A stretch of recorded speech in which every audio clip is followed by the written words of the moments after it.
I want to honor everybody's time, and we'll just get started here as people come into the room. I'm Feel free to retweet the space, invite your friends, let them know about this free online event that's all things real estate. I want to thank all of you today for just taking time out of your Saturday to come into the homeownership day space. It's I know homeownership can be daunting, and trying to buy a property or multiple properties can be something that's nerve-wracking. And that's why we do this event every single year, is we want to help you take your next step in real estate. And everybody's in a different spot, and that's why we have all kinds of different levels and things that we'll be talking about today. And there's no right or wrong in real estate, which is another reason why I like it. You can just kind of get property and collect that in the fashion that you like. So some people are strip mall people, and some people are fixer upper people. And the more different personality types we have with this, the greater the real estate space is. So thank you again for joining us today and taking time out of your Saturday. I want to thank our speakers who have different sessions here today and that are taking the time out of their day to join us, and our sponsors as well. We've got Flower Done Retreats as a sponsor and Vow to Save as a sponsor. We also have some amazing nonprofits in the room. Mojave Center. We'll be having also NeighborWorks OC is planning on joining in, as well as FACE LA, which stands for Faith and Community Empowerment. They are a great organization and supporters of Homeownership Day. So thank you so much. Just a little bit of history about Homeownership Day before we get too far into things. This event this is the 14th annual Homeownership Day. We started out in real life as a event in Southern California that was a collaboration between the Orange County Young Professionals Network, which is a real estate organization, and Chapman University, which many of you have heard of. We used to do it on the Chapman University campus, and then actually the Orange County Register, because we're that old that there was still newspapers in play when we began. And so now we've kind of evolved. We've realized that it's very difficult to get hundreds of people at the same spot at the same time and deal with parking and schedules and all that kind of stuff. So we've started to do an online platform now with e-learning. And that's kind of where we are evolving to. And we also thought, well, hey, homeownership shouldn't just be about Southern California and what's happening there. We want to talk about the whole country. We want to talk about the whole world. So you are in the right spot if you have any interest in real estate anywhere in the world, because we'll touch a little bit on all that for the day. And that kind of leads me into our expectations for today. You'll definitely learn something about real estate, so stay tuned. And it's kind of like I like to run it, as long as you guys are okay with that, as like basically a casual coffee conversation. It's not just going to be me or any one speaker talking. We encourage you to go ahead and engage with us and ask us questions. Like, this is an informal and fun way for you to get to know some real estate professionals and for them to learn about what is top of mind for you when it comes to real estate concerns and questions. So that said, we're all about education. If you go to homeownershipday.com/sessions, this is where all of our formal e-learning classes are. This is basically like a choose your own adventure environment. We're not going to make anybody listen to any one particular session.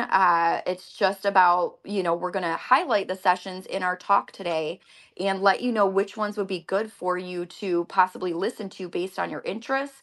But then from there, you get to enroll in that particular session and watch it at your convenience. And then ideally, you'll send it to a friend too, right? And let them know what's going on in the world of homeownership.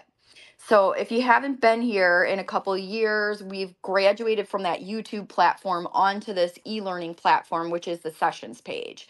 So we're still, try to engage with YouTube a little bit, but we just found that people like the e-learning format. And so I'd love your feedback if there's anything that we can do to make this space more informative for you, or improve the e-learning platform. Definitely, we are open to your suggestions and all of that kind of stuff.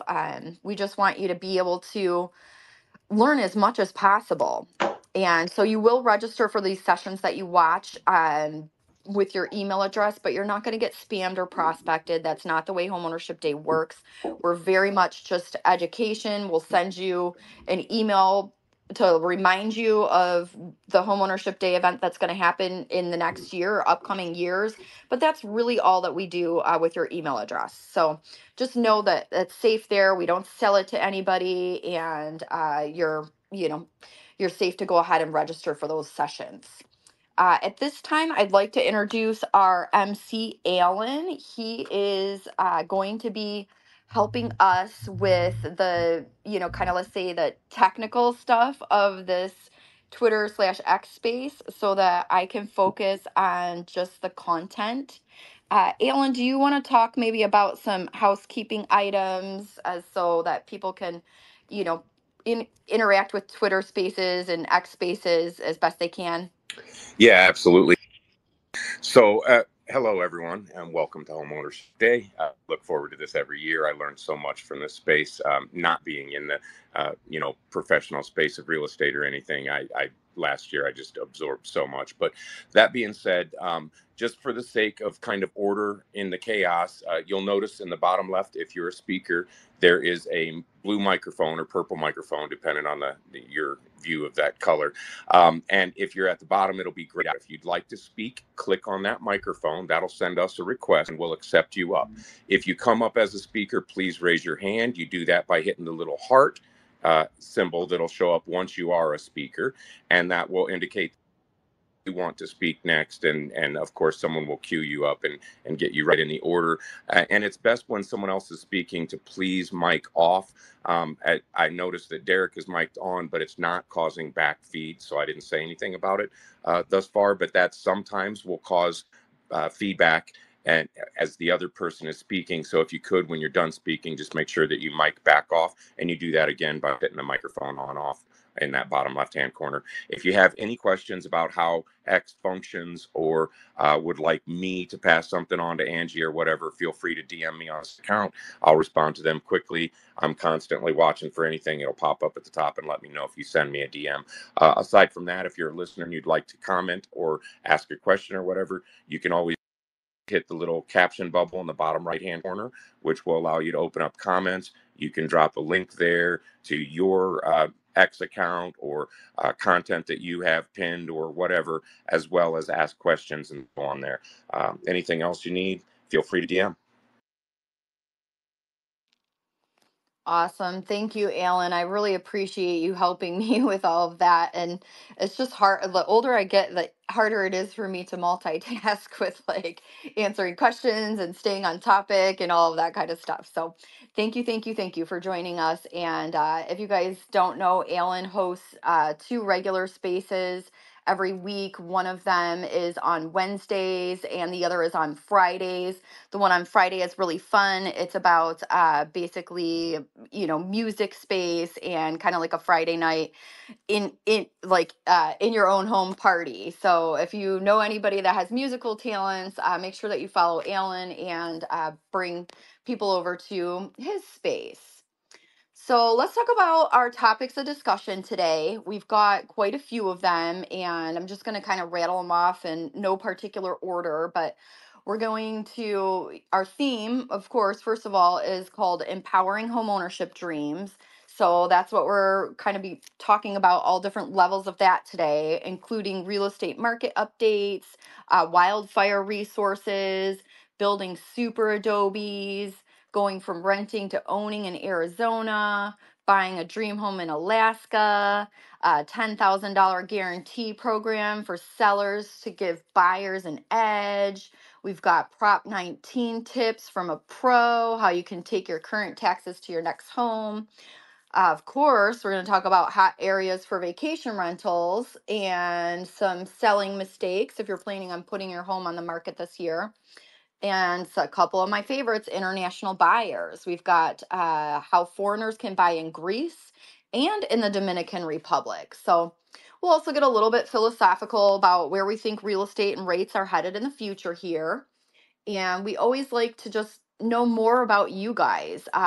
Feel free to let us know what state you're listening from. And if you have any burning real estate questions, just message those over to Alan and we can make sure that we can get those answered for you, because truly today is all about helping you to be empowered to achieve your real estate dreams. So that's really what it's all about. And then don't forget that, the way the event works is kind of two parts. We're going to be chatting here on Spaces, and we're going to be highlighting the pre-recorded sessions, but you're only getting half of it if you just listen to the Spaces. The other half is on homeownershipday.com/sessions. Each session is a different length. It's given by different experts, and so you've got a real good variety to choose from. I encourage you to register for any or all of the sessions today. All right, let's get started talking about the real estate market and interest rates. I thought it would be kind of fun this year if we kind of go round robin and get real time updates from maybe some agents and lenders who are working in the field. Derek, do you want to start and maybe talk about real estate interest rates for us for a minute? Well, they improved this last week. That's good, right? Absolutely. Grateful Yeah. for that. And I don't think we expect a huge movement this year in interest rates. But what was your other question besides rates? What else are you seeing in the market right now? Like, what kind of buyers are coming to you for pre-approvals? What kind of struggles are they having with, bidding wars and things like that? Just, are Well, you seeing a happy buyer pool, a sad buyer pool? What's going on? I will tell you that over the last, let's just call it January 1st, that my buyers have uh, been a lot more. I see a lot of people from last year wanting to buy, right? People that are renting. You get a rent versus own analysis if you don't have one of those, if you're renting. Not seeing a lot of bidding wars. I'm seeing not as much inventory where I live in Laguna Niguel, probably half of what the open houses were. We're expecting that to increase quite a bit, and you might have a realtor plug in on this, but from what I gather is the expired listings from the NAR thing that was going on the last 6 months are hitting the Southern California area, and we expect a lot more listings to come up. I do visit a lot of open houses. Some of them are busy, some of them aren't, so I can't really put. I think that's all, Angie, to do with the property itself. If it's we don't want to call it a dog, but if it's a house that needs a lot of work, and then if it's a beautiful house, it certainly has a different attraction to the buyers showing up. That's what I see. I think beauty sells right now. I agree with you there. That's something that I mentioned in my segment this year is just, not rushing your home to market, because we've got all the HGTV shows and stuff like that, and people want their property to look like it's ready to go on HGTV. Buyers nowadays, we're not really seeing a ton of people jumping to purchase fixers. Yeah. And, so I noticed just in particular last year, a couple fixers that I had on the market, that one of them is still on the market because people are they don't want to take a property with the tenant in place. They don't want to take a bunch of risks right now. So I'm seeing a kind of like a reserved pool of buyers. I've got another buyer right now that is, he just won't pay above a certain price. Like, absolutely not. That he's got his cap and struggling to find a property that fits that price because everything has been so kind of just tough with the market going up so fast after pandemic. So I'm seeing, buyers that got sidelined and are still trying to kind of figure out their way in this space. So, you know, every year is to kind of just help people on their way and encourage them, right? Right. And loan So limits I did. saw some new people come into the room here. Welcome Rod and SS and Dunkman, Millennium. Thank you guys for joining us today. I see, let's see, I think Hapen, our nonprofit from FACE, is having trouble getting in. So Alan, if you can maybe help with that and see if you see a request from her. Let's see. Okay. And then do I have anybody else that is like maybe active in the market right now as a buyer or a seller that wants to speak up about what they're seeing in the real estate market? Any comments from, you know, consumers at all? Don't feel obligated, but also don't be afraid. Yeah, I don't see any requests from her, Ange, Okay. anywhere. Okay. All right. I will try to get to that in a I'll minute look for then. their at here on X and see if I can DM them directly.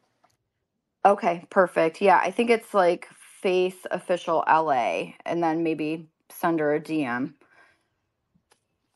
Yep, you Okay. nailed it. Other than the underscore, I'll do that now. Okay. Cool. Awesome. All right. Well, I want to talk about one of the challenges that we're seeing right now, and that's just with consumer confidence and uh, ultimately grief because we've got these wildfires that have devastated the Los Angeles area and Southern California. So I just want to say that I'm sorry if any of you listening have been affected. We want to do everything that we possibly can to help here. If you know somebody that's lost everything, or if you are one of those people, I want you to know that there's nonprofits and just organizations out there that can offer assistance. We're going to post some links for resources. So check out our Twitter feed if you know somebody that's affected. Um, this fire has been the biggest loss that Los Angeles has ever seen. So one thing that's kind of let's call it a silver lining about that is that we're seeing a lot of the community come together and just, you know, donations to all different, you know, areas for Altadena and Pasadena and things like that. So we just, we want to talk a little bit about maybe ways that you can help to protect your home from a fire. And on that link that we tweeted out, there's resources there, but just a couple that I want to bring up really quick is like a main one is rain gutters, you guys. If your home is like got gutters around it and debris in those gutters, that's one of the biggest things that just acts like a torch when the embers start to fly. So there's gutter clean out services and use them. Don't wait until it's too late, until you're standing in front of a burned down house. You want to make sure that, you know, you maintain your rain gutters. Also removing dead plants or dry leaves from around your property. We actually just were talking in my networking group last week about, you know, some people are getting their insurance canceled because they have dry trees or brush that is too close to the property, and the insurance companies are canceling them because of that. So you want to make sure that you kind of, let's say, plan your landscape accordingly and maintain your landscape accordingly so that you're not at a fire risk. You want to clean those outdoor decks and remove the leaves that get trapped like between the deck boards or underneath. Use a blower. And then, of course, checking your fire extinguishers annually to make sure that those haven't expired, and ensure that the driveway and local access roads are in good condition. All of those things kind of add up and help you with what they call it, fire hardening. of your home so that you're more protected against fires. It's just been devastating to see, like, thousands of people have lost their home right now, and I'm it's like there's not really words for it, right, you guys? It's just something that's very sad. So I don't want any of you guys to end up in that situation, but if you do know somebody who is, make sure you share that resources link from that for them. It comes directly from the California Association of Realtors, and they continue to compile resources to help with the wildfire assistance.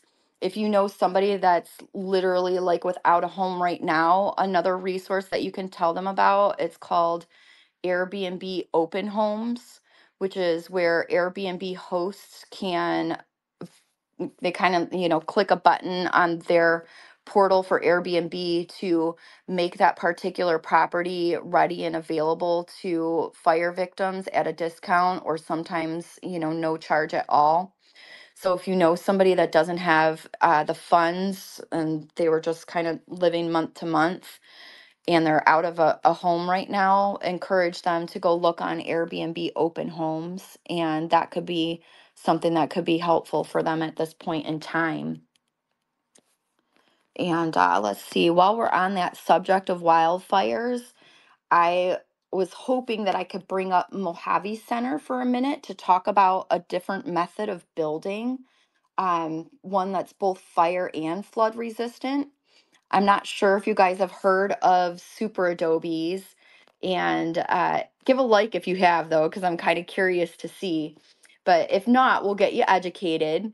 Mojave Center is a nonprofit, like I mentioned earlier, and they're here to help answer our questions. Thank you so much for joining us today, Mojave Center. Do I have which one of you two do I have on, or both? Hi, I'm Nicolette. Can you hear me? Because I'm talking through my headphones. Yeah, I hear you great, Nicolette. Thanks for joining us today. Tell us more about Superadobes and the Mojave Center. Yeah, so we started the Mojave Center back in 2021. This was kind of a post-COVID project, I guess during COVID project. We were in a really we were in a very similar position where we were looking for a home to buy. There was no way that we could afford one, so we were like, how can we build one? And so we just started doing a bunch of research. Both myself, I studied architecture, and so I was in the architecture world, and I always dreamed of building my own home one day. And my partner Ian has done a lot of hands-on building experience in Colombia and Thailand, and just learning all these different ways that people build around the world. And so we used that, just came together and started formulating a way that we could build affordably, as well as ecologically, just making sure that we are building sustainably. And so we did some research, and there's another foundation called CalEarth. Nader Khalili is the architect behind the CalEarth Institute, and he taught or came up with this version of Superadobe, which is the dome building, and it's using sandbags or continuous sandbags, and you fill it with the site soil or dirt that's on wherever you are building. So virtually there's hardly anything that's brought in, or outside materials brought in, right? Yeah, like wood, roofing. There's a little bit of concrete that goes in the walls for stabilizing, but virtually it's just the soil beneath your feet, and you stack it in a very geometric format. And then you create these incredibly strong structures, and they've been tested. CalEarth has done a lot of testing when Nader was still alive. He did a lot of testing in the late 90s, early 2000s on they're absolutely earthquake proof. They're absolutely fireproof. There's literally, we've actually tested it on our property where we accidentally ran a tractor, like a massive backhoe, into these things, and it ended up breaking the backhoe instead of doing anything to the building. So we kind of joked that you would literally have to put a bomb off in the building to try to they're so strong. And the best part, I think the most attractive part of it is how affordable they are to build. Like we are in the current stage of building a 2,000 square foot home, and we are estimating it's going to cost us under $80,000 to build this 2,000 square foot home. And a lot of that is that's not including labor costs. We're doing all of the work ourselves. But what's really cool is a lot of people want to learn how to do this. And so we offer classes and volunteer weeks, and we teach people how to do this because our whole nonprofit is about empowering you that you can build your own house and that these are super achievable. It's easy. And I think in the building world, and what I noticed, even when I was working in an architecture firm, there's this huge divide between obviously contractors and tile workers and drywallers and everybody wants to keep their job, right? And so they try to make it really unattainable, right? Like, oh, the electrical's really hard. Oh, the plumbing's really hard because they're trying to keep their jobs, right? But really, you can learn anything, and the YouTube is available. Like we are self-taught on almost everything. And now we build these massive homes and do all of the work ourselves. And right now, actually, my husband is setting up like one of the largest solar, like we have a Tesla, and so we're setting up our solar unit to charge our Tesla, and so virtually like we will be completely self-sufficient. And so that's all just learned and experience and just practice. And yeah, so that's a little gist, I guess, on what we do. Yeah, and I think that we've seen a huge shift. I mean, you had mentioned the wildfires earlier. It's excuse my phrase here that I'm going to use, but literally I think earth building is catching fire after that because people are realizing that there needs to be a change.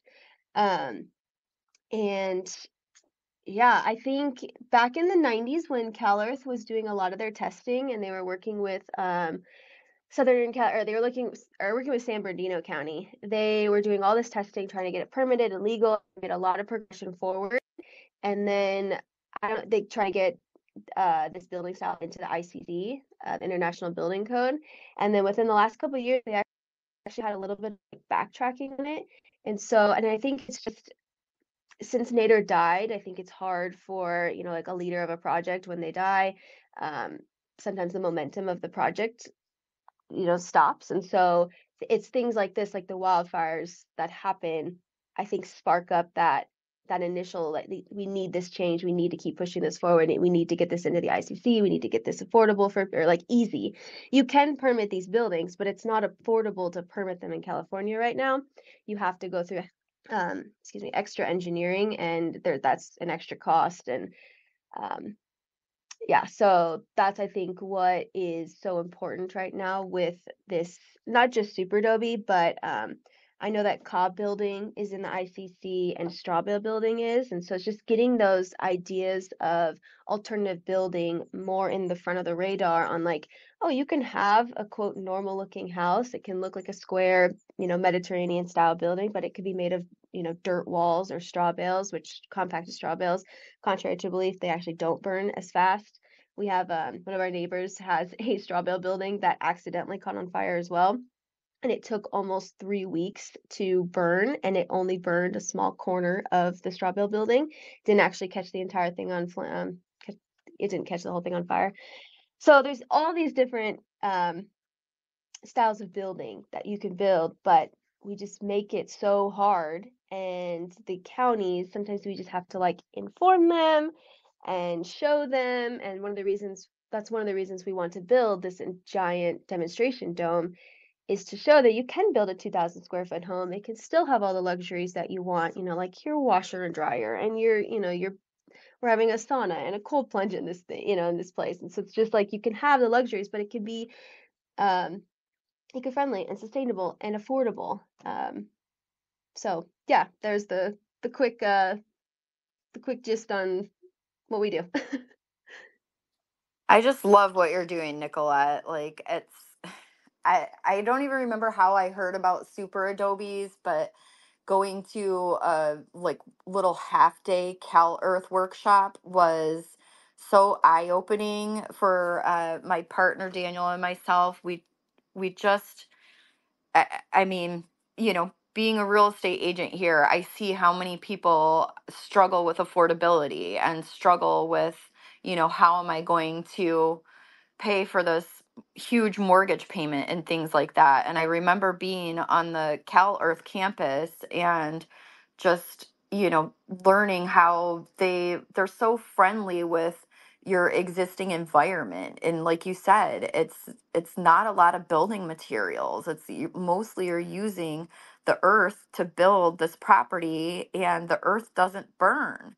And so I really hope that with the wildfires, that the permit departments start to get on board with how these alternative building forms can be better than what we were doing before, and just be, more sustainable and more affordable, all the things, like the next level. Do you have any, like, I know that you guys do workshops too. I was on your website the other day. I think I saw some that were happening, coming up this year. Do you want to mention a couple of them that you might still have space for, Nicolette? Yeah, of course. Yeah, so I try to post my schedule, or like the workshop schedule, as far in advance as we can. Like we do it basically from like now until midsummer, and then so that's like our spring season, and then we do a fall building season. So I have I believe there's 8 workshops. I have to recount actually, 8 workshops up until June. And we are building in Southern Arizona and Sierra Vista. That's the 2,000 square foot house that we are building. And so those workshops there will be like another link in the puzzle, which is, I think it's pretty cool because this is such a good example. I just made a video about this on my Instagram about how great it is to show how you can add on one dome at a time, and it kind of turns into this cool ant colony or like this lunar landing type of plan. But most people, when they're building a earthen structure, they don't just want to live in a one-room home, but rather have multiple rooms, obviously, in their house. And so the 2,000 square foot home is a really good learning example, because we build one dome at a time and then just kind of add on in a giant circle. We're making this plan that we have is a giant circle with a courtyard in the middle of it. So the Sierra Vista property is definitely, I think, one of the cooler projects we're doing, because each workshop is composed of a large project. So that's the Sierra Vista, Southern Arizona. We're building in Northern Arizona near the Grand Canyon, and that is for a previous student of ours. So that's one thing that we do.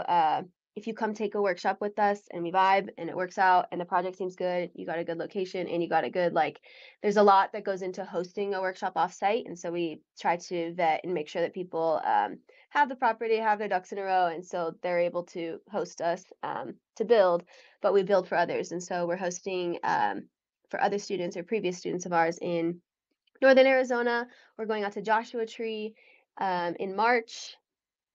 Sorry, these are out of order. Joshua Tree is in March. Northern Arizona is in April, and then Southern Utah is in end of April. And then we were supposed to be building in Columbia actually right now, but they had massive flooding in Columbia. This is crazy. The same time that the fires were happening in LA, Columbia, the location that we were supposed to build, was getting insane amount of flooding. So we actually are gonna have to postpone that probably to the summertime. So that was really unfortunate. But we were building in South America, we're supposed to be. And yeah, those are the 3 offsite ones we have: the Utah, Arizona, and Joshua Tree. And then the Southern Arizona is where we have the big project we're doing now. And those are all Dome Home workshops. And then we always offer a volunteer week after, where we teach folks how to do the finish work. And what is in the finish work is more of like the electrical, the plumbing, how do you plaster using the clay, and how do you do the waterproofing plaster on the exterior. So how do we make these things waterproof? I would say the number one question that we get about earthen structures, because we build in the desert, most people ask, can these be built anywhere else other than the desert? And it's 100% yes. 100% yes. We've built domes in Colombia in the jungle. I know that there's a dome. Not many people build the dome style, I would say, in colder climates. Um, I think for a couple of reasons. I would say in mountainous regions, like if you're building on the hillside of, a mountain, you don't actually have a lot of soil there because you're kind of at bedrock. There's a lot of granite or things you'd have to bring in the soil. Um, so I think it's the dome home, it gets hard in these mountainous rocky regions because you have to get the dirt from somewhere. Um, yeah, and so at some point that's why there's many different types of building and natural building, because you're building with your environment, right? So you have to choose why that style would be best for that environment. Because are you having, you could build it on the hillside of a mountain, but if you're having to bring up truckloads and truckloads of dirt, are you being sustainable in that way, right? But um, back to my point on you can build them virtually anywhere, there's a little bit more reinforcing that you'd have to do. For instance, in the jungle where they get, up to 50 inches of rain a year, we add little hats to the top of the domes, or we add little like more like conventional roofs to the top to help wick away that water that's going to be hitting there, because at the end of the day, these domes, the Superadobes, don't have roofs on them, so you're just relying on your plasterwork to keep your home dry. So there's you can build them anywhere. You just have to do some reinforcing depending on the location that you are at. Um, Another, I would say, benefit on why we build them in the desert is, we have these metropolises in the deserts right now, like Phoenix and Las Vegas, and even Southern California as it gets hotter and hotter. A huge benefit to the domes is how cool they stay naturally. I mean, I've had friends in Las Vegas who their electric bills for the summer, to air condition their homes, were upward like $600 a month just to cool their house. And I'm like, are you kidding me? That's insane. Like, I don't have an air conditioning. Um, so that's another huge benefit. I mean, for these hot metropolises, the domes specifically, the earth domes, they work insanely well for these hot, hot, hot environments. And so that just goes back to our energy usage and how are we being sustainable? Are we running our AC unit all day? Well, with the dome, we don't have to have an AC unit. Sorry, I think you were going to speak, Angie, and I kept rambling. Well, no, I appreciate it. And that was one of my favorite things about the dome is the heat and the cool transfer is, you don't need the system that we do on a sticks and bricks houses. We did have a question from Marie Nicolette about the snow load on top of the domes. I know you mentioned for the rainy areas that there's like a cap. I think Marie is in Colorado. Have you guys had any experience about snow on domes, and what do you think about that? So that's like such a great question. And I really want to build a house in a cold climate to like prove this. Um, but the domes are so incredibly strong that it's one of the only building styles that could be built completely subterranean and be supported. So if it can hold the earth on top of the dome and still stay standing, then it absolutely can handle snow. Um, yeah, there's I a love that. few. Yeah, it's like you could build this as a complete bunker. You'd have to be wary of what's that chemical that leaches into like the walls, and you'd have to have good ventilation, if you're gonna go subterranean. Radon. Radon, yeah. Um, but yeah, they can absolutely handle snow. What you would have to reinforce or do some extra engineering on is your plaster and making sure that that exterior plaster can expand and contract with those freezing and cooling, the freezing and hot temperatures. But that's just a really good lath and a really good mix. And we use an elastomeric paint as our final like layer on top of our plaster, which is Mhm.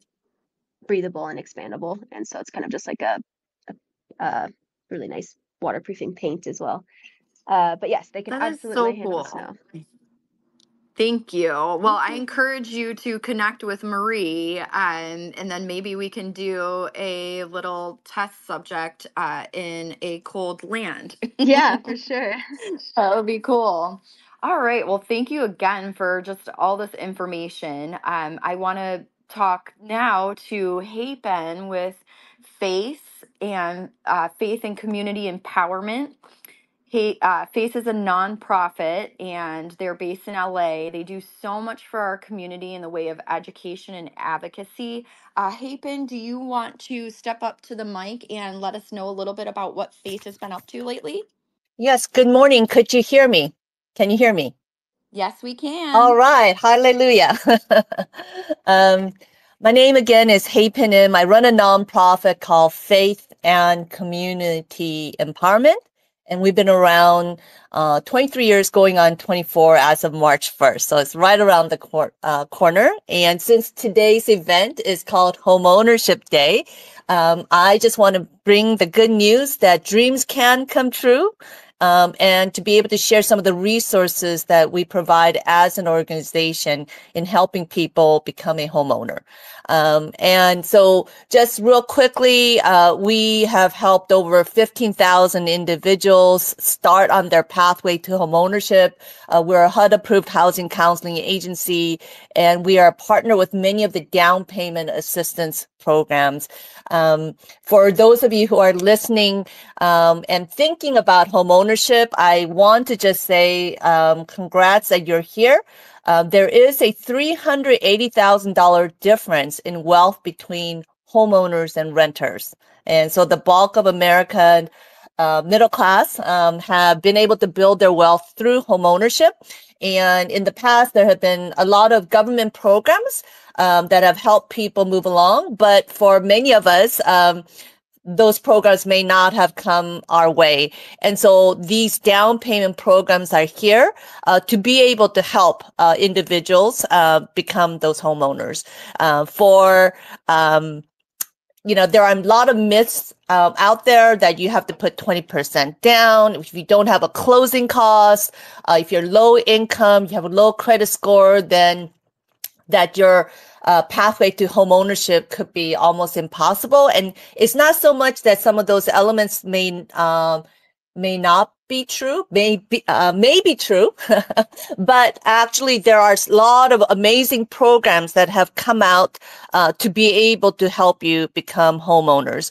And so why would corporate America as well as government be interested in investing in you and giving you potential money to become a homeowner? Well, studies have shown that societies are so much more stable.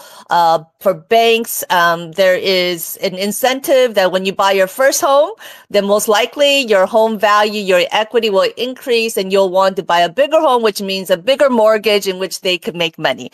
So there are many self-interests that are also propelling, helping you to become a home owner. And one of our success stories is a story of Cain Rivera. He was only 22 years old. His income was only $35,000. But because we were able to help him with over $115,000 in down payment assistance, he only paid $2,900 out of pocket.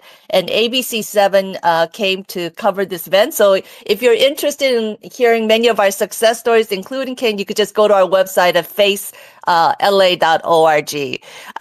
But I want to say that there are various down payment programs. So there are government down payment programs, whether it's at a state level, whether it's at a county level, city level, as well as bank programs that give different levels of assistance. So some down payment programs are forgivable, in which it's just, in essence, it's free money, right? It's a gift. But there are others that are more like you have a rich uncle or aunt who says, you know what, I know that you don't have enough down payment right now, and so let me just loan you this money, but don't worry about paying me back until you're ready to refinance or sell your home. And on top of that, I'm not even going to charge you interest. So it's really a wonderful resource. There's also a match savings program called Wish, in which you could potentially, like, it's a 4-to-1 match, which you could bring up to a little over $7,000.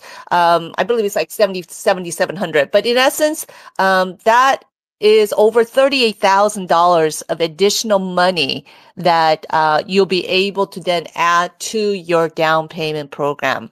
But one of the real successful, generous down payment program is the City of LA. But there are other different programs that you could even potentially layer on top of these programs. But let me start off. For the City of LA, it's called the Low Income Purchase Assistance Program. There's programs for low income, and then there is median income, and then there is, moderate income, and then median income.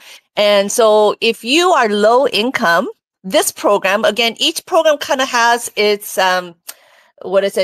unique criteria. So for this one, you have to live in the City of LA. And also, depending on the size of your household, your income limit changes. So, for example, currently, a family of one, you could have up to $77,700 of income. So you don't have to be so dirt poor. If you're a family of four, I'm just giving some examples, you could have income up to $110,950. And for that, they could give you up to $161,000 of down payment assistance. That's a lot of money, right? $161,000 of down payment assistance. If you are moderate income, they call it the 120% range. Then a family of one, you could have $111,650. And for a family of four, you could earn income up to $159,450. And for that, instead of $161,000, they'll give you up to $115,000 of down payment assistance. And this could be used for down payment or closing costs. And then the next level of income, and again, depending on large the family household size, higher the income limit. But this is at the top of the median income of 150%. And for that, a family of one, you could have up to $116,500. A family of four, up to $166,450. And for that, they could help you with $90,000 of down payment assistance. There is a similar program for if you say, I don't want to live in the City of LA, but I want to live in the county of Los Angeles outside of City of LA. They have one for $100,000 assistance or $85,000 assistance for, again, at different levels of income. There's even a statewide program where they could help you with about 3.5%. This one, your household size doesn't matter. And depending on each county, for example, LA County, you could have up to $194,000 of income. It doesn't matter whether your family size is 1, 4, 10. And then I see for Orange County, the income level is even higher at $253,000, for which they can help you up to 3.5% of down payment assistance. There's also a lot of bank programs. One of them, really great. They could give you, basically it's a program where they will not look at your credit score. You still need 1 year of good credit, but they won't look at your credit score. No down payment, no closing costs, no mortgage insurance. And for LA County, they will give you another $15,000 assistance. There's another bank program where they could give you up to $50,000 of assistance. There's another program through Cal Homes where it's another $100,000. So technically, if you were to layer all the programs with the right qualification, let's just say the 161,000 of, say, your low income, and add another 100,000 of Cal Homes, that's 261. And then you add the WISH program. Let's just simplify for, number sake, just say 30,000 WISH program. That's 261, then 291, and then you add another 50,000, you could potentially have up to $340,000 of down payment assistance. It's an amazing day in terms of the kind of resources that are available. And we have been able to help, again, many individuals.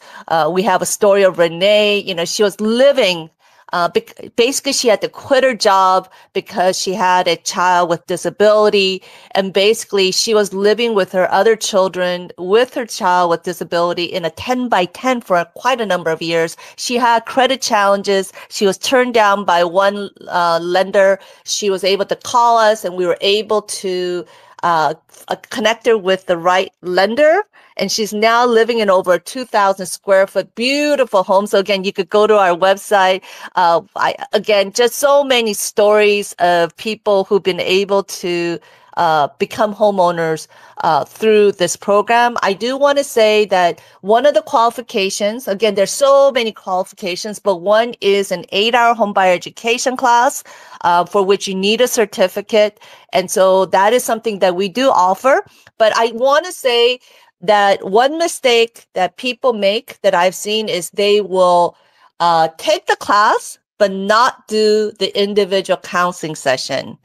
And I want to really encourage you, whether you do it with our agency, which is HUD approved, to any other HUD approved housing counseling agency, that you be sure to do the individual counseling. And I tell people it's kind of like buying a TV. That's like taking the 8-hour home education class, right? But you don't get the full benefit until you actually turn on that TV. The housing counseling session, in which we will do a test run of what a bank and the down payment program will look at. So they'll look at your W-2, your paycheck stubs, your tax return, your credit report, all those things. Well, here, what we're going to do is do a test run and give you the answers in essence, right? And guide you so that you can become mortgage ready and help you to become, to maximize all the down payment programs. And you know what? It is a bear going from one bank to another and finding the people who know these programs and also who have been successful, as well as how all the different programs work. And that is a service that we provide, as well as other HUD approved housing counseling agencies, to handhold you and navigate you to the finish line. I'm going to wrap up to just say we do have a lot of other resources, including paid youth internships. If you as an employer want to be a placement site and have youth ages 14 through 24 working at your organization, you could always contact us. But again, if you have youth around you that also needs paid internship with potentially up to 700 employers, whether they're private businesses, to nonprofit agencies, to government, then we could help you through our youth program. We also have our C2 leadership program, which helps nonprofit and faith organizations be successful in providing and increasing their impact in community service while getting and attracting funding, supporters, and partners. And finally, we serve as an advocate for underserved communities, as well as for faith empowerment, and also for the AAPI community, which the Asian American Pacific Islander community, who often, because of the model minority myth that says that we are doing well, we don't need any assistance. But when you actually look at some of those data points, and especially like Black and Korean homeownership rate is the same, and there's 7 other API subgroups below the Black and Korean homeownership rate, and 12 other API subgroups below the Asian homeownership rate. So I'm sorry, below the Hispanic homeownership rate. And so again, we have been a voice in bringing communities together, being a voice for those who are really voiceless and who do not know how to access so many of these programs that are out there as well. And that's it. I think I ran over, but Angie, if you have any questions, but otherwise, we're here to really, again, walk along and handhold individuals who are dreaming of homeownership, but may have credit challenges, may not have yet enough income, or closing costs or down payment assistance. We're here to provide solutions to get you to the finish line. I can't thank you enough for all you guys do in the community, Hapen. As an agent, it's just mind blowing how many programs are out there and trying to just learn about every single one and Yes. see if our clients fit into that particular box of qualifications.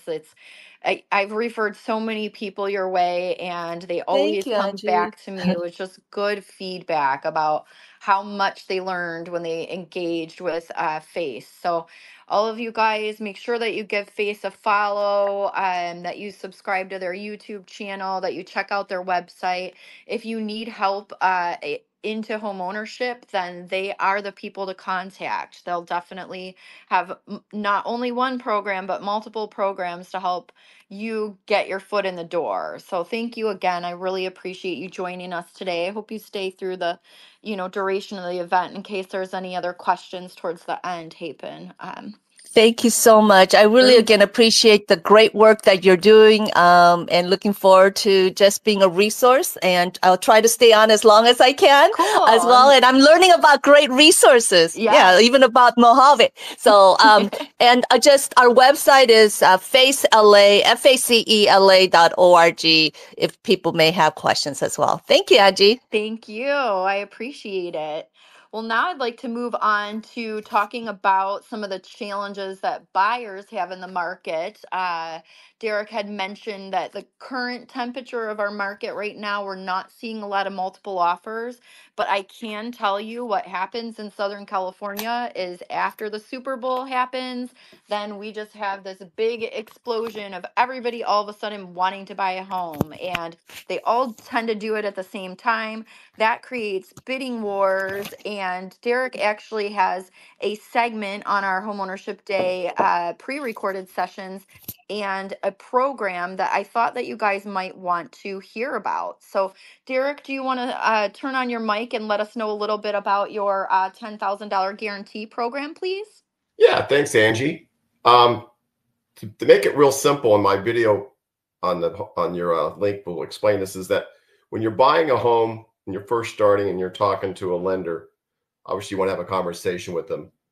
And a lot of lenders will just do a pre-qualification letter. And Angie, what do you think about a pre-qualification letter? I don't think it's good enough personally as an experienced agent. I've run into problems if we accept a buyer on just a pre-qual. Yeah, because a pre-qual is just a conversation, right? I haven't run the credit. I haven't looked at the income. I haven't run it through my Fannie and Freddie system to get a DU approval. Okay. So that being said, when I get to that point and I get it DU and LP approved, Fannie and Freddie, that gets me a pre-approval letter. And that's what I would give to Angie for her to start shopping with her home buyer. But at Summit Mortgage, what I love to do, and we do, is we take it one step further. I think we've created a pre-approval letter on steroids, basically where we have it underwritten from our underwriting while you're out looking at your house. It takes a day or two. Comes back with a $10,000 guarantee certificate that I want you to put in front of your purchase contract when you're putting, into the offering. But it guarantees we're going to close on time. Otherwise, we pay the seller $10,000 if we don't close on time, and we have never not closed on time. Okay. So, and what I will tell you as a realtor, Angie, if you had a offer that was guaranteed was going to close on time and $10,000, and it was a good offer, it wasn't a low ball, what would you think of that compared to the rest of the offers that you've received? I can definitely tell you that my seller is going to weight that offer higher because all the other offers aren't giving them a $10,000 carrot if they delay.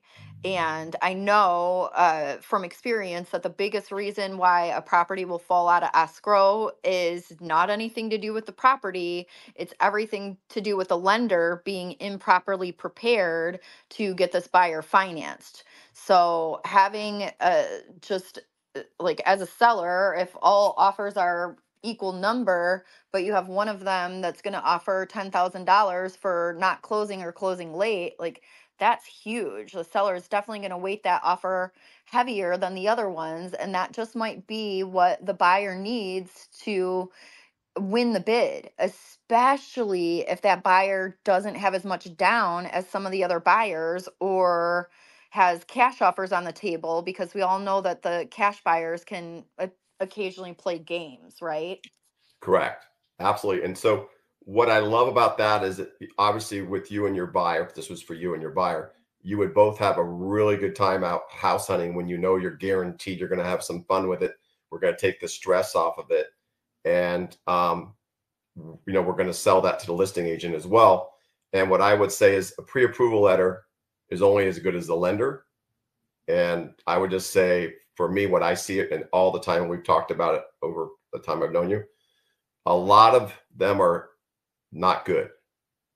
And you want to be careful with your biggest asset you're buying, right, Angie? Real estate.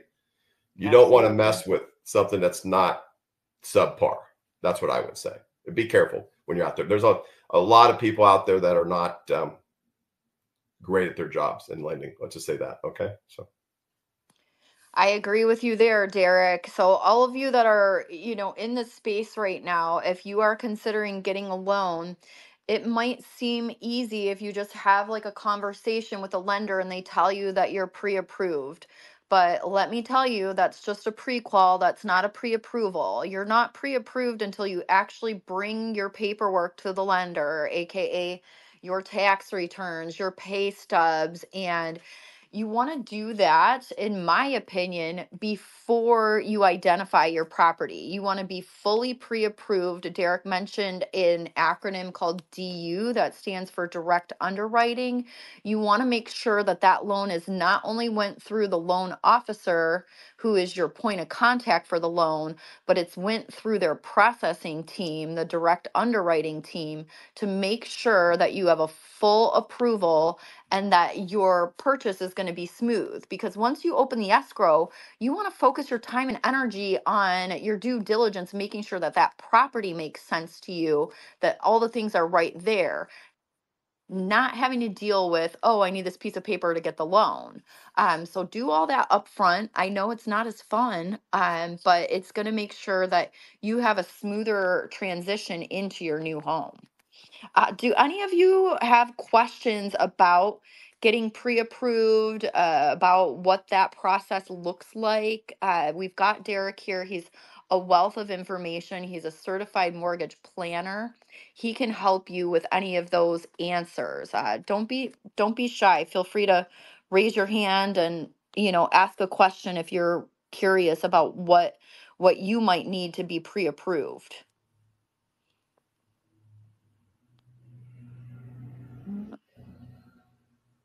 All right. Well, you guys, I love it that you're all just listening. That's great.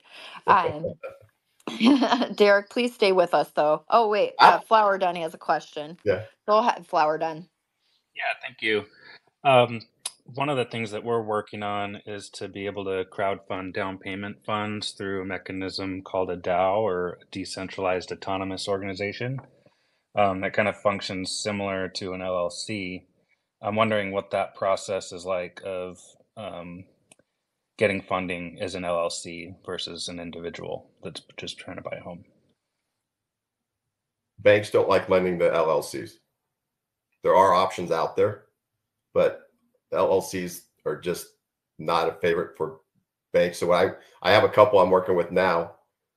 If you haven't started the LLC, certainly do it after the fact, because you can't record and fund in an LLC, but you could pull it out and put it back in if you decide to refinance, if that makes any sense to you. But you are more than welcome. What I will tell you is I have a great scenario desk. Email me what you're thinking on this thing, some great detail, and I'll get back to you on Monday, because I'm kind of curious what that is all about. And I want to make sure that I'm 100% accurate on what I just said. Okay. So Thanks, Derek. Hapen, you had a question? It's more of a comment related to the pre-approval process. Sure. As you mentioned, that for bank approvals, pre-approvals, they're only looking at the debt to income ratio that's reflected on your credit report. But we have seen so many situations where, like, I don't know, childcare expenses or other hospital expenses, things that may not be reflected And so the amount of a house that they supposedly could purchase to the reality when you add their other expenses, there's a huge gap. And we've seen where they would actually go into foreclosure if they had followed through. And so I just want to re-emphasize what both of you had shared, that the pre-approval loan is not enough. And that's where going through the counseling session and reviewing all your budget and expenses could save you from a lot of pain. And that's part of the reason why, because the government and the financial institutions are investing in you when they're making those down payment assistance program available, that they require that 8-hour home buyer education class and some of them counseling, because studies have shown that your likelihood of going into foreclosure drops by 30% if you do get that assistance and you just don't go by pre-approval alone. So That's a great point. Thank you. I appreciate both of you. Derek, you're always such a wealth of knowledge and information. You guys make sure that you connect with Derek if you have any questions about getting pre-approved. He always tells it like it is, and he's got a great team behind him over at Summit to help you get there. Talking about first time buyers a little bit more, I want to just direct you guys to a couple of the other sessions that we have pre recorded on our sessions page. I'm not sure what state you might be interested in, but this year we're featuring two of the A states. We've got Kelly Henderson, who's did a really informative session about going from renting to owning in Arizona. For those of you that think that California is too costly, Arizona, our neighbor state, is a little bit more affordable. So that could be a place that you consider moving to and buying your first home. If you want to know all about that, definitely listen to Kelly's session. And that's again from renting to owning in Arizona.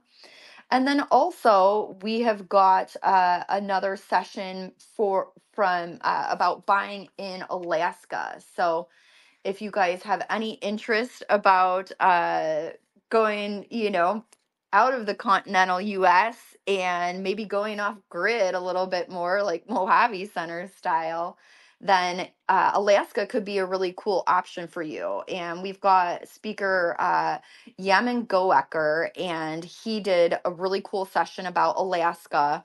His YouTube channel is great too. You guys can go on there and subscribe if you'd like. He's got just, I don't know, so many cool videos on there, and that's how we came to know him. But I'm curious, give me a thumbs up if you would consider moving to Alaska. What do you guys think?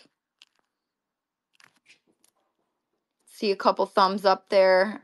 I don't know if I could do it. Like, I could do it part of the year maybe, but I don't know if I could just always live in the tundra. But yes, if you guys have any interest in that, definitely go check out Yaman's course about buying in Alaska. Another person that I was hoping could step up and give us a little bit of information today would be Astrid Ashworth. She is a very experienced title rep here in the Southern California area, and she was going to help us with her session this year about demystifying Prop 19 and taking your current taxes to your next home. Astrid, do you want to try to? I know you have a cold, but can you give us a couple minutes, my Uh, friend? I can, and thank you, Angie, for letting me join all of you. And I'm excited to share what my knowledge is. My name is Astrid Ashworth. I'm with Corinthian Title. I'm the sales manager. And a couple good points on Proposition 19. I'm going to make it quick and easy since I'm sick.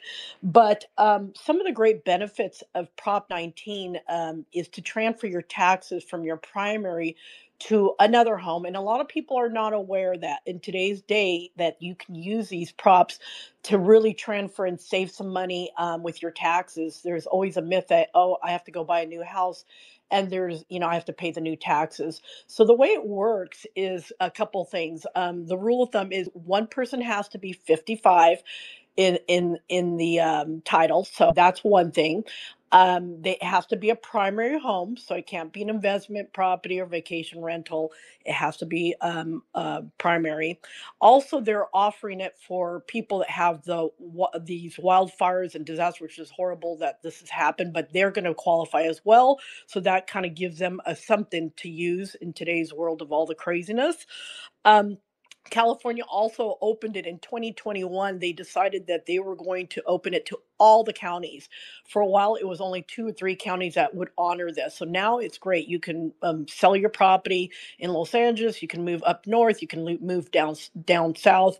And the way it works is that you pretty much take your original taxes and I'm going to give you a simple equation so you can understand it and you can write it down if you like. If you have a home that you bought, let's say 5, 10, 20 years ago for 500,000, let's just give you an example. At 1% of what you pay for is $5,000. So for 500,000, that's $5,000. You're going to transfer that to your next home. Now, Angie may list your property for $1 million, but you might want to buy $1.6 million. The 600,000 difference between 1 million to 1.6 million times 1% is $6,000. You add it to the original tax base, which is 5,000. Now for 11,000, you can pay new taxes on your new home for instead of paying 15,000. So hopefully that makes sense. It's a little tricky, but I wanted to give you the example how your saving is. You do have a good savings. And you can go higher. Originally, you could not buy up. Now you can. So it's great that you can sell your home and now buy a $2 million home, but you definitely have to pay the difference of the spread. And that's what we're here for calculate. You also have 2 years to transition the taxes. So let's say you sell your house, but you say, I'm not ready to buy yet. I'm going to rent for 2 years. You can definitely access it, but you have to fill out a form. But either way, you have to fill out a form when you open escrow, put it in there, and it gives you the right to use this exercise of the 2 years on this prop.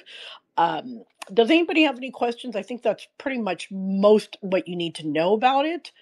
You can buy the property first, by the way. Let's say you're going to list your property, but you found your dream home in San Diego. So you buy the house first. You can do this. It's a little tricky because once you buy the property first, you have to wait till the agent sells your property, and that's when the ticker starts. They will reimburse you from the time that you sell it, but it's on a physical year depending on the county. Kind of tricky again. Can you do it? Absolutely.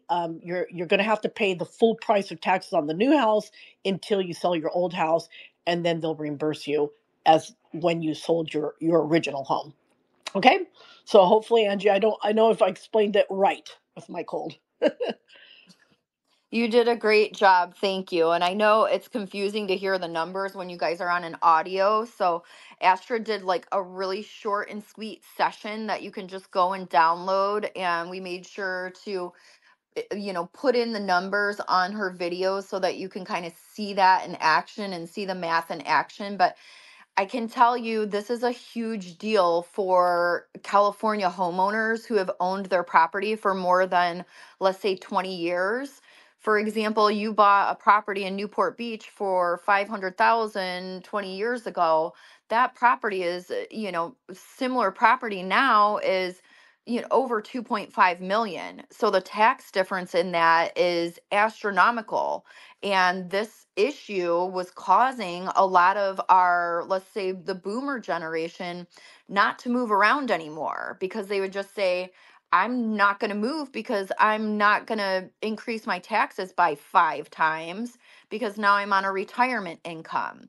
So, this Prop 19 capability is really huge to help boomers move around. So, if any of you listening here are, hearing something from a family member that's older, that's been in their house for a long time about, I'm not going to move because my taxes increase so much, make sure that you direct them to Astrid's session on Homeownership Day. Maybe they'll be pleasantly surprised with what they learn and kind of what's available to them now in the terms of tax discounts when they are transitioning their primary residence property. I want to kind of move along to a couple of our other sessions while we're talking to the existing homeowners in the room here. We've got I always try to make sure that we include a couple of sessions for Homeownership Day each year about maintaining your property and things that you can do to make your property or your residence or your rentals more affordable. And one of those things is harnessing solar power and bringing that in. We have Seth Santuro, who did a session this year called Learning All About Solar. And that's a session that you can enroll in. Remember, the page to watch the pre-recorded sessions and enroll in those is homeownershipday.com/sessions. And I would encourage you, if you are one of those people that has a $600, $800, $1,200 electric bill, that you listen to Seth's session and maybe consider looking into solar energy and solar power for your property. So that can help you keep your costs down and be more green, right? And then another session that I want to highlight for our homeowners today is the HVAC session. We've got a presenter this year. His name is Chad Smock, and he's actually not on our live today because he is at his baby shower. They're having their first little one. So congrats to Chad and being at the baby shower. We definitely still wanted to talk about the session that he had. It's also short and sweet, and it's HVAC tips for homeowners. So on the sessions page, if you want to know more about how you can best properly maintain your HVAC system, Chad's a great resource for you. I just want to remind you that like a key point of your HVAC system is maintenance. With all the fires and the ash in the air, it's a good idea for you guys to change out your filters soon. Even if you're in a rental, that's something that, ask your landlord or your property manager if they can change out your filter so that you're breathing nice, clean air and, not having to the worst thing that happens is you don't clean out your filter, then it clogs everything up, and then on the hottest day of the year everything goes kaput and you're there like sweating in your property. So make sure that you're paying attention to changing out your filters. And one of the things that I learned from Chad's session was about new ways of doing ducting, so make sure that you check that out, enroll in his session. It's going to be good information for you guys. Alrighty, let's, do we have any questions? I don't see any hands up, so I'll keep moving. I want to welcome Frankie. I saw you come in. Thank you. Tommy, thanks for joining us. T1 Up, thank you for joining us today for Homeownership Day. Thank you guys for taking the time. That's wonderful. I'd like to take a few minutes, if you guys don't mind, to talk about vacation rentals. These can be a great income stream, and they're oh so much fun to theme out and to decorate. I know it can be daunting buying a second or a third property, so I wanted to kind of direct you guys to a resource tool that I frequently use called AirDNA. They basically it's like a, let's say, parse the Airbnb data, and they do have a full data subscription, but you guys can get plenty of excellent tidbits on their blog, and they're in subscribing to their email list for free. One of the things that I really enjoyed this year is they just posted like a super informational article about the 25 best areas to buy a vacation rental and actually profit. So that was a neat article. I'll make sure that we put that out on our Twitter profile so that you guys can click. I think that they're actually going to be doing a webinar about it. I can't remember if it was the 29th or what day it was, but they have a webinar coming up soon. So that could be an interesting thing for you guys to just join in on and subscribe to the Air DNA list. But a couple of the areas that they mentioned in the top 10, I'm seeing, let's see here, Dayton, Ohio, what else? Columbus, Georgia, Peoria, Illinois seemed like that was like a top or one of the good ones. Tampa, Florida. So there's just some, places that you might not have thought of. One of the things that I really liked is they gave the top short-term rental markets by investor budget. So I want to read those 5 off to you guys because this is an interesting list too.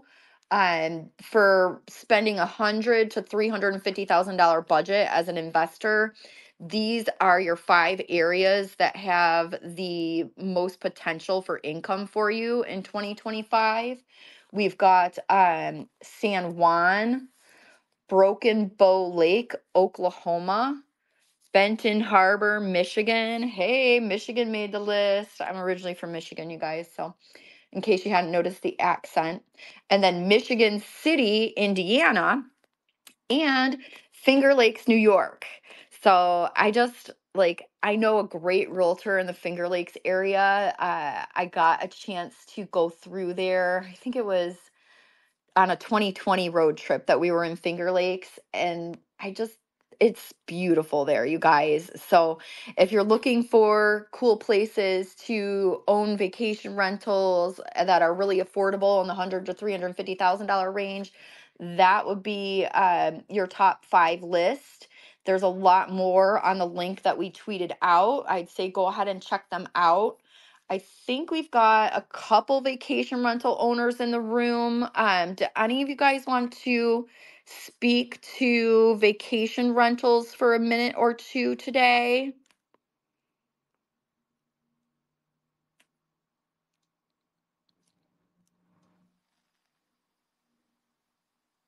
I'll share a little bit about our experience with Flower Den. And I owe a lot of that to just being connected with Angie and being exposed to the homeownership day for the last 12 years of it, and all the contributors that come and share their experience with that. But it's really changed my life and our lives. We started in 2016 with our first property in Orange County, and it's grown to where we've got 4 active doors right now across multiple states, about 50 acres across multiple states that we have plans on building that out. I touched on it a little bit with my question to Derek, as far as our goals to work on building a community DAO that would help us run those properties and build those properties out with community input and fractionalized ownership. But yeah, I'd like to talk more, I guess, about how it's affected our lives. I was just kind of recapping on 2024. I mentioned the 4 active doors that we have right now. We're fully sustainable with those. Our expenses are about $80,000 a year, and we brought in $140,000 net, and it's made it to where we're not having any outgo for our real estate investments, and it's supporting us in our travels. And yeah, just really working on paying it forward this year is a lot of our focus. So we're going to be traveling closer to full time and consulting with other property owners and learning about their vision and the experiences that they want to offer through their properties and connecting them with resources. We're really interested in like blockchain and cryptocurrency and what you can do with those tools. And Alan here, that's helping us host the space, he does an event every Wednesday called Flawed Beginnings, and talks to it's kind of designed for people that don't know a whole lot, like I was when I was stumbling and struggling to learn about the space a couple of years ago, and really kind of gives an intro crash course on what it is, how to engage with it, and what the benefits are, and how you can connect that to real world applications and in your real world business. But yeah, I'll kind of wrap it up there. I'm a big advocate. Our strategy has been short-term vacation rentals, and it's opened a lot of doors for us. I agree. I think kind of the most fun that I've had in real estate is with these vacation rentals because you can theme them out and you can do things to a property that you wouldn't necessarily normally do if it was your everyday, living situation, but it's helped me to become more minimal in my living style. Like, not closets bursting out at the seams like they used to be, and every single cupboard full of all the dishes and pots and pans and stuff like that. It's just really helped us to streamline living and lifestyle and focus on the moments. And we travel most of the summer because our properties here in Southern California are rented, and that's a great lifestyle for us. I'm a sucker for scenery. I love going to on road trips and just different hikes and learning about different areas and things like that. So yeah, if you already own one property, then you know, considering maybe getting a second property that's a vacation rental could be a good next step for you. And we basically turned our own properties that we lived in into vacation rentals over a slow time frame because it was the safe way to do it. So if anybody wants help getting into this realm, feel free to follow Flower Den or Chivalrous or myself. Send us a DM. We'd be happy to help you kind of with next steps on how to do that. We also have a really good session from last year. Her name is Marilyn. All of last year's sessions are still available to download. She gave some great tips about screening guests so that you have a good experience with vacation rentals.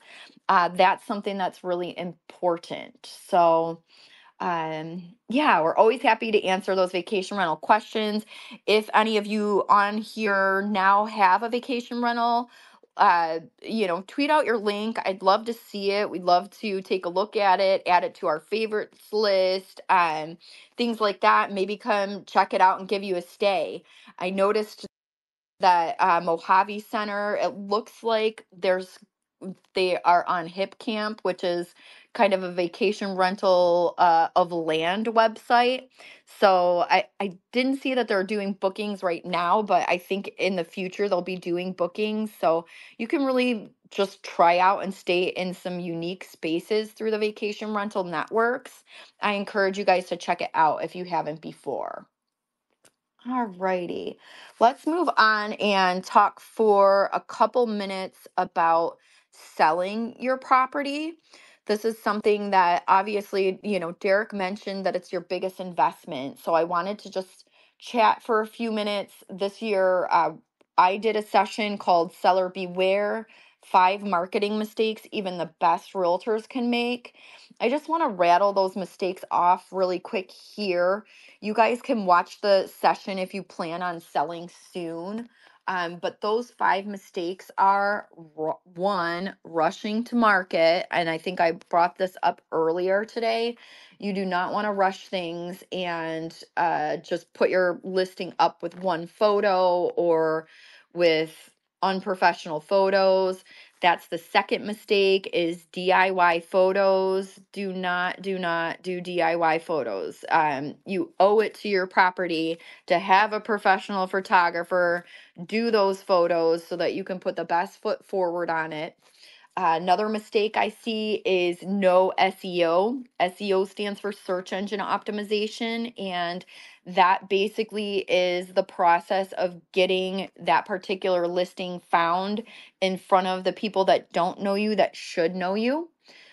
So making sure that you put those proper keywords in the description, that your agent does that. You just want to, you know, make sure that that happens. Also, I see a mistake of incomplete data entry where people just aren't filling in all of the blanks when they add a listing to the multiple listing service. And that's really important because picky buyers program very specific searches. you can get passed by if you don't have those details in your listing. So don't let that happen to you. And also ignoring cross marketing would be the fifth mistake that I see happening. So some people think it's just okay to put it in the MLS only and that that's going to do the job for you. It will eventually get sold, but there's a lot of other marketing opportunities that I mention in my session that could be valuable to help you get top dollar for your property when you sell it. And I think it's important. So if you are thinking about selling, trust me, avoiding these landmines and following these tips can make you tens or even hundreds of thousands of dollars more on your property sale. So don't skimp on the preparation or on the representation. You guys, it's your most important asset. Just make sure that you're properly prepared and marketed correctly. And then also, I just want to bring up a session from last year for some of you guys that are considering buying your first property or your first investment property. That one's called Multi-Unit Mindset. And Derek actually helped me crunch some payment numbers on that.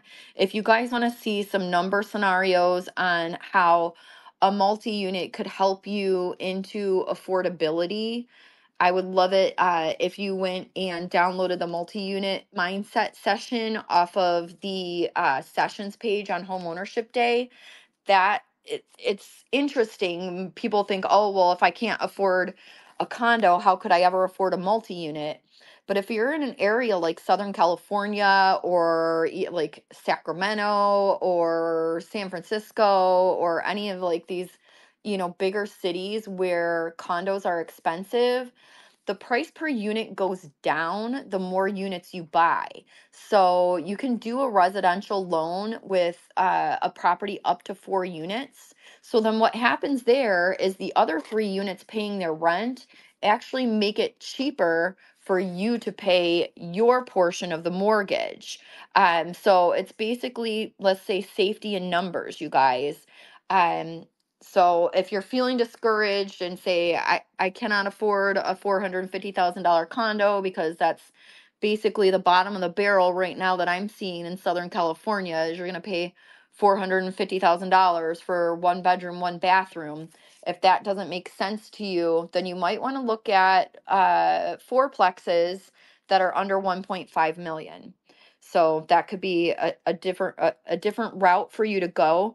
If you'd like to look into that, of course, reach out to Derek or your trusted lender so that you can see if you can get approved for that.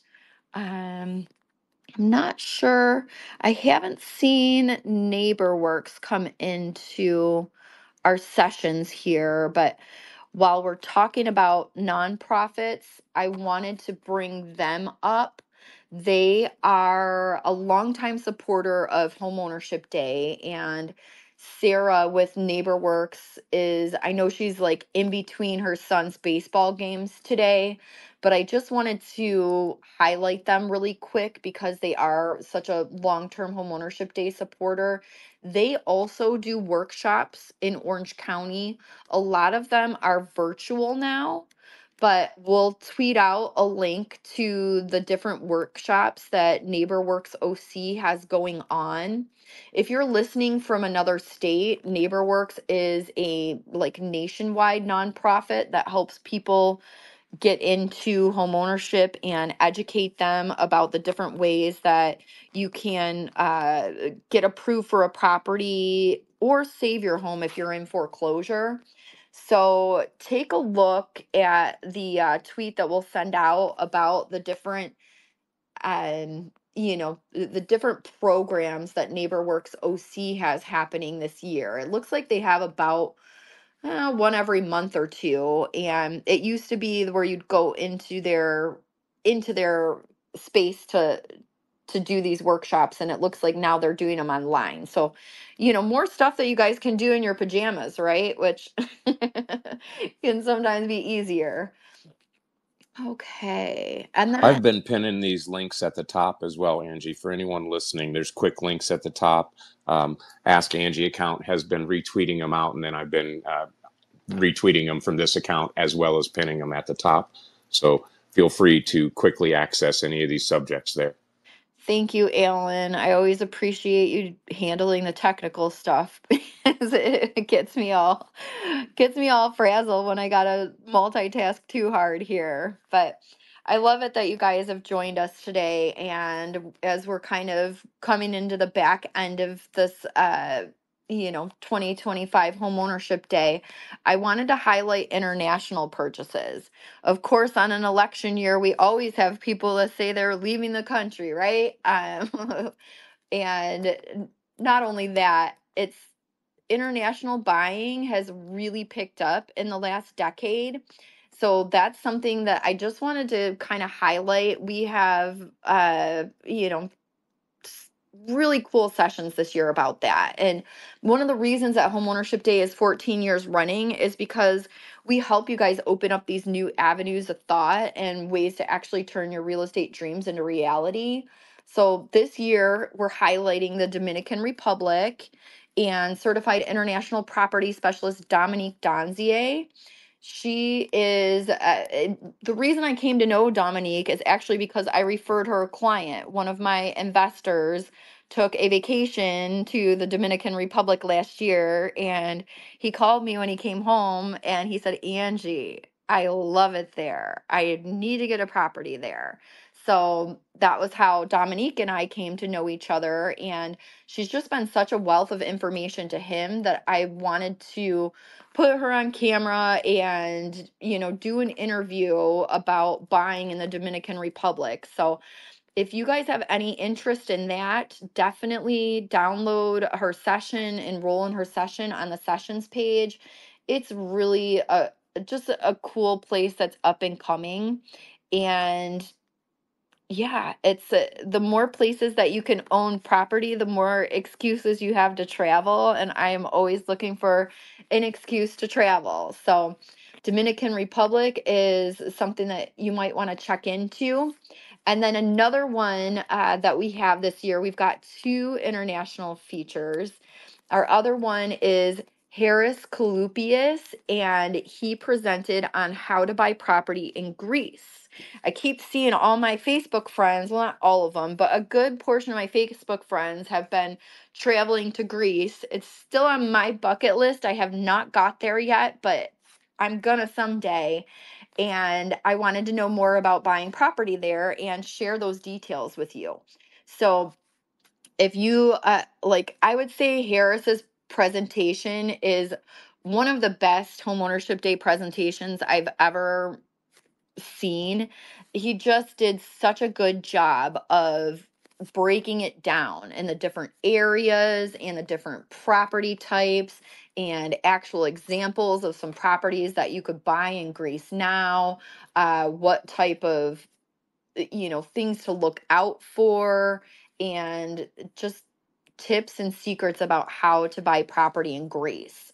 So I would encourage you to put on your international hat, think about traveling. And yeah, if you guys have any international trips planned coming up here, then that's something like take some time to take a look at property. You might be pleasantly surprised at the prices and how affordable things are in some of these other countries and areas. But there's also things that you have to be careful of. I'll direct you to one of our previous sessions with Michael Cobb and ECI. He did a session a few years back for us that was talking about buying in some of these areas and just like questions that we forget to ask because as Americans, we always expect our properties to have hot water, for example, and not all of them do. Sometimes they just have water. So, one of the ways that you can make sure you get a good experience buying international property is to work with what's called a CIPS or Certified International Property Specialist. It's a designation that some real estate professionals, including myself, have taken this educational course to be able to help you and make sure that you ask those right questions and that you don't end up with a lemon overseas or something like that. So I want to thank Dominique and Harris profusely for taking time to just, share their expertise and about their areas with us. Neither of them could be on the call today because it's like, I think 10 p.m. in Greece right now. And Dominique had appointments in the Dominican Republic, but definitely check out their sessions and let me know your feedback on what you thought about those, because that was something that's really, I don't know, fascinating to me, right? So, what about the people in the room today? Are any of you guys making any international trips that you want to tell us about? Or do you want to mention a place that you'd like to have a CIPS do a presentation on a future homeownership days? Talk to me.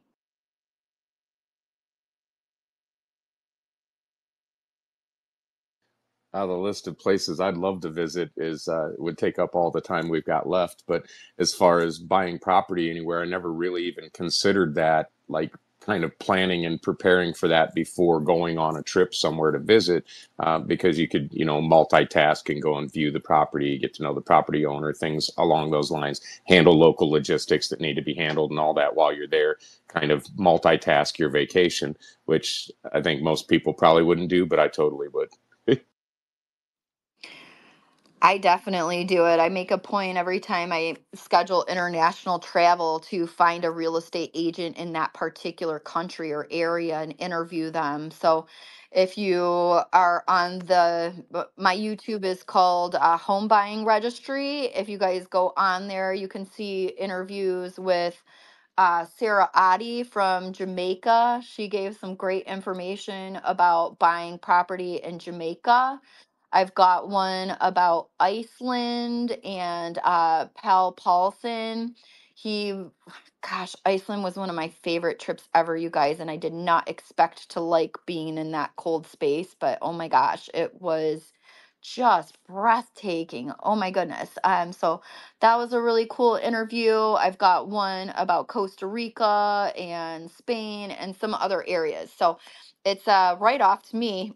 So I definitely make sure I handle some business while I'm overseas. Oh, I see Marie has a question. What do you got for us, Marie?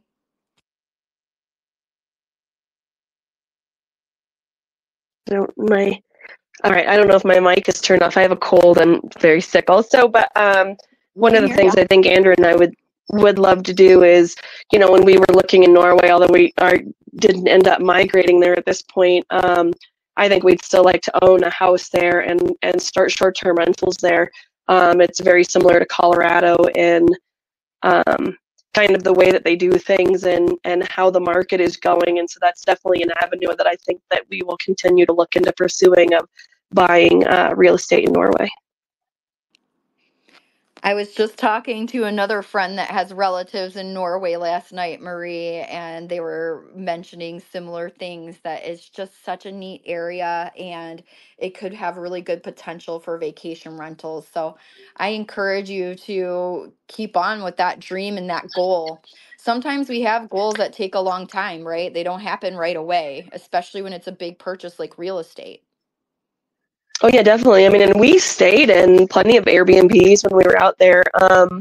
We were out there for months and months, and we stayed in plenty of Airbnbs, and the market's pretty good. I think that the house prices are very affordable in Norway, in the part of Norway we were in especially. And then the return on what they're making on their Airbnbs is very good. So I think that that's a avenue that's worth looking into for people other than just us. I agree. It totally is. And then that way, you guys can vacation rental it. And ideally, that particular property pays for itself, but still allows you to come back and visit and have a place to stay in Norway when you guys go. But you're not having to, let's say, pay for every single expense on that property. And that's another reason why, we love vacation rentals. We do that with our Toledo property too. That property is a duplex And the way that it functions is the bottom level of the duplex, we have long-term renters in there to help make sure that we always have monthly rental income. But the top unit of the duplex, we have that as a vacation rental because we just love the neighborhood that that Toledo property is in. And we want to go back and visit it ourselves and have fun a couple times a year and have a neat place to stay right in the happening neighborhood. So we're it's called Old West End. If you guys ever want an affordable neighborhood in Ohio, it's full of historical, beautiful homes that all need a little bit of love. Um, but oh my gosh, that's like one of my, Daniel and I have traveled all across the country, and Old West End is one of my favorite neighborhoods across the entire country. It is just, I can't say enough cool stuff about it. So if you guys haven't ever looked at property in Ohio, check out Old West End and be amazed by the huge, enormous properties that you can get for really, really reasonable prices. Alrighty. Does anybody have any questions? We're got about 15 minutes left here. I want to answer any questions, and then if we don't have questions, oh, yep, Flower Dun's got a question. What do you have, Daniel? Just wanted to contribute to the conversation about international travel. I shared a tweet there at the top from our friends at Firefly Shire, and they're another team that's building on the Cardano blockchain and connecting NFTs and things to their property that they're building out in Costa Rica. Never been to Costa Rica, but anxious to do it. I know it's going to be on Ange and my's list to make it over there this year. And they're exploring kind of different building methods too, like the Mojave project and things there. So talking about some Superadobes and different things. So that'd be a fun one to connect with. And I know their DMs are open, so might be a fun place to go and check out. Side note to what Daniel was just saying, these ladies managed to purchase and pay off that property entirely using crypto in less than a year. So, like, some pretty smart moves on their part. Really, just innovative approach to buying property at all. You know, it was basically pocket change that ended up buying this property for them down there, and their smart moves in the crypto space, and then their investment into this real world asset, which is soon to be somewhere I want to visit as well. I agree. I love what the Firefly Shires are doing, and it's a women-owned business, right? Like they are best example of girl bosses. I just love that. And I'm always supporting other females that are not afraid to literally get dirty and build on land. So those are my people. Help connect me with those people, those ladies, and I will always highlight and help empower them, and anything that we can do to kind of support those different creative type of spaces. That's what homeownership day is all about. Like, we're not here to sell you a track home. But if you want to buy one, it's okay. We just want to make sure that you know all the different options out there, and that you've got, you're empowered with different capabilities and thoughts that you don't always get when you're just generally looking out for real estate.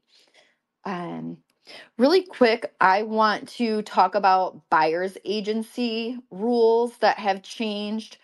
Have you guys heard about that at all?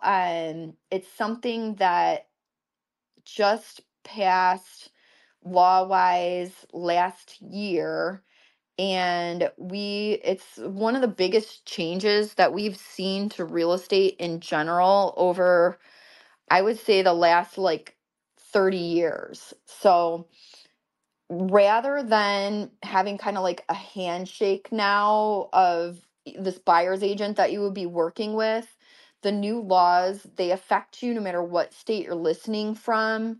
And they are like just really important for you to know, because when it comes to handling the real estate process, it's different.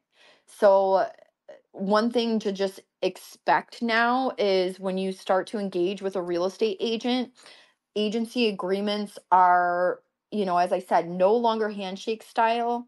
The buyers and their agents are required to put agreements into writing with signatures and dates. So if you ask somebody to tour a home and the next thing that you get is paperwork to sign, that is because by law, they have to have a signed agreement with you in order to let you into a property. So there's no private tours anymore unless you have a signed agreement with an agent, which is kind of a good thing, you guys. You want to have those, expectations handled from the beginning, not be thinking about them after you already fall in love with a property. It's back to like getting your paperwork handled before things really take off with finding the home that you like is going to be the best experience for you. And then also to any potential sellers in the room, this is another reason why it's important to do open houses again. Open houses are the one time that people can tour a property without having a signed agency agreement. So if you have a public open house, then you're allowed to go through that property without having a signed agreement. But if you ask an agent for a private tour, if you don't have time to go to that open house and you ask somebody to unlock the door for you, that's a real estate professional, that's when it comes into play that you have to have a signed agency agreement. There's different levels of agency agreements. You can have what's called exclusive or non-exclusive. Most professional agents are going to expect you to sign an exclusive agreement because if they're giving time and energy to you, they want to make sure that that ends up in a paycheck if you buy a property.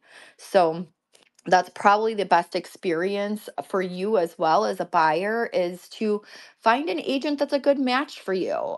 Interview a couple of them, do some online research, look at their reviews, things like that, and then find what agent's going to be the best fit for you. And then that way you sign an agreement with that agent, an exclusive agreement. Now that agent is committed to working with you and helping you find the property, and kind of expectations about what that's going to look like. Another thing that you just want to know with buyer's agency is now as a buyer, you're directly responsible for your agent's compensation.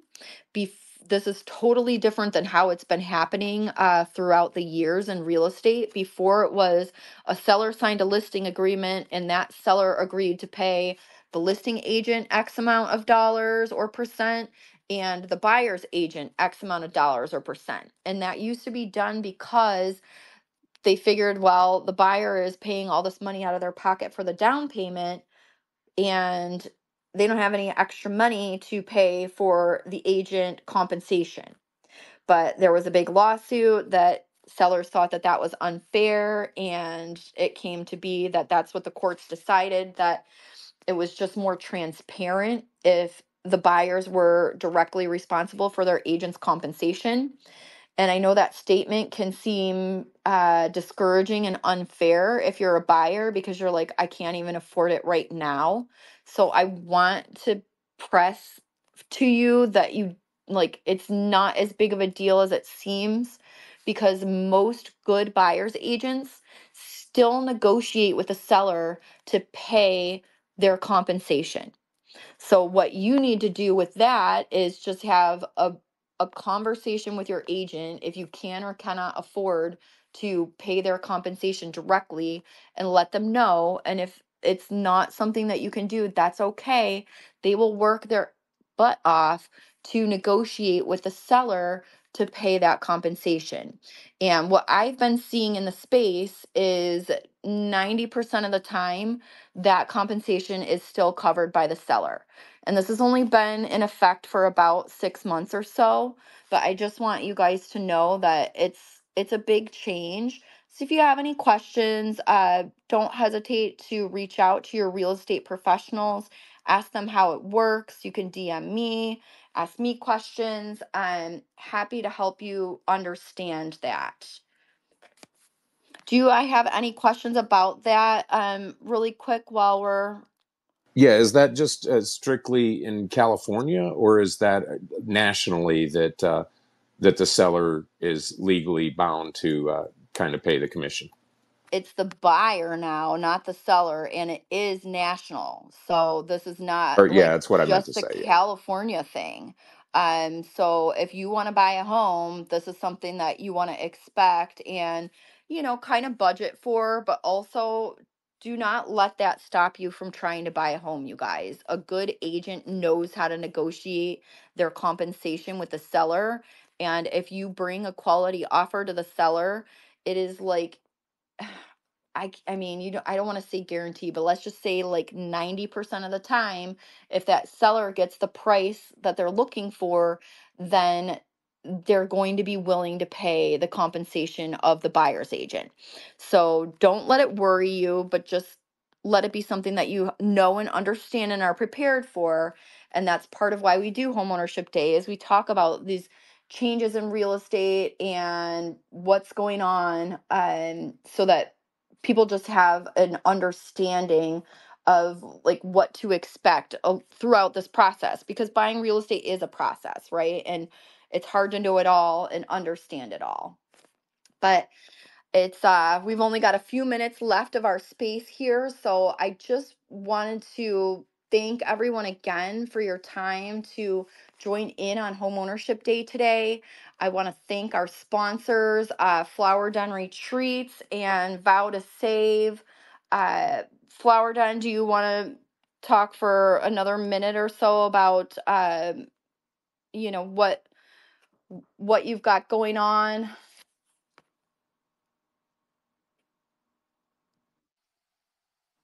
Okay. Sure. Thank you. I touched on it a little bit earlier, just what the short-term rentals has done for us in our lifestyle. And I guess I'd take the opportunity to talk a little bit about what we're doing with that newfound freedom.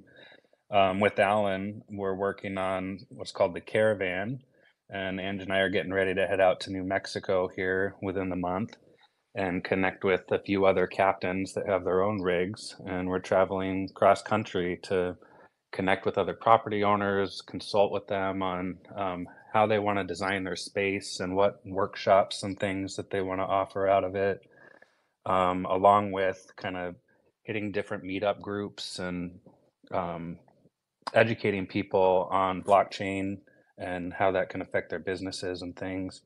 I see Marty down there with Millennium Business Services. He's been our guy for print marketing here in Southern California, although I'm sure he's not limited to a specific territory. He does all of our business cards and things like that. He's about to do all the custom magnets and graphics for our Cybertruck that we're traveling with. And he does great work for us. So I just wanted to give him a shout out and thanks for showing up and supporting us in all the ways that you do. And yeah, just really excited for what 2025 has to bring. And I hope that we can all stay connected and keep the conversation going. Something I've found with Twitter is make sure that if you want people to be able to reach out to you and keep that conversation going, go and check your account settings. Make sure that your direct messages or your DMs are open so people can send you a message. And ours are always open to you and reach out anytime. Happy to, our goal is to be a support and a guide and help other people kind of achieve their lifestyle goals in the way that we have. Thank you so much. I appreciate that. And it is. Let's all stay connected. If you're not following the speakers and the other attendees here today, let's all support each other on our homeownership goals and empower each other to move forward and take those next steps. One of the things that I wanted to offer today was any homeowners on this space, if you would like a free NFT, non-fungible token, just message at Angie Weeks your favorite photo of your property, and I'll stylize that in AI and mint you a commemorative token on the Cardano blockchain. It's something that I've been doing for all of my listings, and I'm also happy to extend this offer to any of the fire victims, to memorialize their lost home. So help me get the word out about that. I've got a pin tweet on at Angie Weeks if any of you would like an NFT of your property.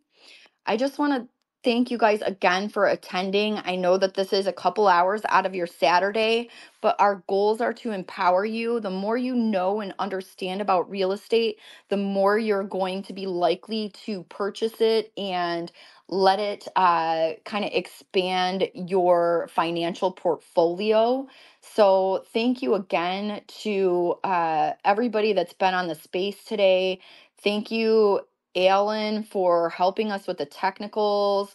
Thank you, Derek, for answering questions about loans. Mojave Center and Nicolette for telling us about this new way of building. Face and Hapen for telling us all of these different programs that are available in LA and Southern California. We just encourage you guys to keep these conversations going, follow each other, be a resource, be a light. We all have our own set of talents and skills, and let's use those to empower each other. Again, I just appreciate you. I can't thank you enough for being here today. And yeah, go on and do good things.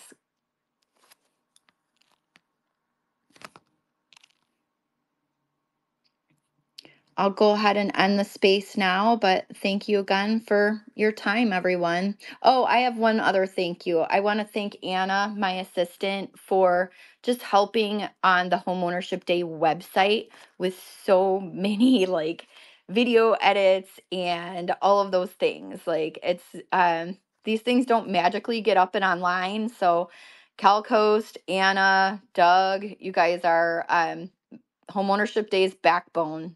Thank you. Thank you to all of you for being here and for taking part and for your hard work on this event. I appreciate you all.